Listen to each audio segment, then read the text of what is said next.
Hello! Welcome to my channel Swapna 747 vlogs. ఈరోజు మాకిష్టమైన దోస చేశానండి. మా పిల్లలకి చాలా చాలా చాలా ఇష్టం. చూడండి ఎంత మెత్తగా వచ్చాయో. చాలా చాలా మెత్తగా, స్మూత్గా, మంచి కలర్తో సూపర్ వచ్చాయండి.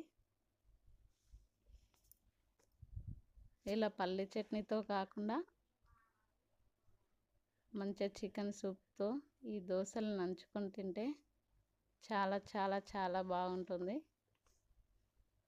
చూస్తుంటేనే నోరు ఊరిపోతుందండి. ఎంత మంచిగా దోశలు ఇలా చికెన్లో నంచుకొని తింటే ఆ టేస్టే వేరు.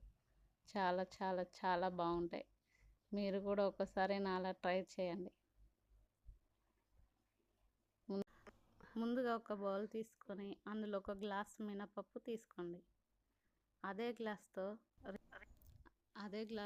2 గ్లాసుల రేషన్ బియ్యం తీసుకోండి. అందులో ఒక స్పూన్ మెంతులు వేసుకోండి.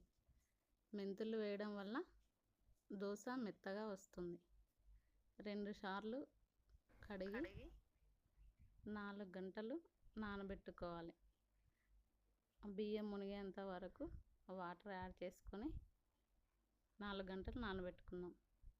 4 గంటల తర్వాత చూడండి ఎంత మెత్తగా మంచిగా నానిపోయాయో. చూడండి ఎట్లా అంటే విరిగిపోవాలి. ఇప్పుడు మిక్సీ పట్టుకొని ఓవర్ నైట్ నానబెట్టుకోవాలి. ఓవర్ నైట్ తర్వాత చూడండి ఎంత ఫ్లఫీగా మంచిగా పొంగి ఎంత మంచిగా ఉందో దోశ బ్యాటర్. ఒక స్పూన్ ఉప్పు వేసుకోవాలి. వేసుకొని బాగా కలుపుకోవాలి.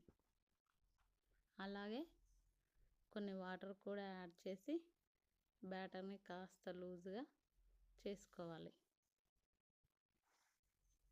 ఇప్పుడు ఒక దోశ ప్యాన్ తీసుకొని దోశ వేసుకోవాలి.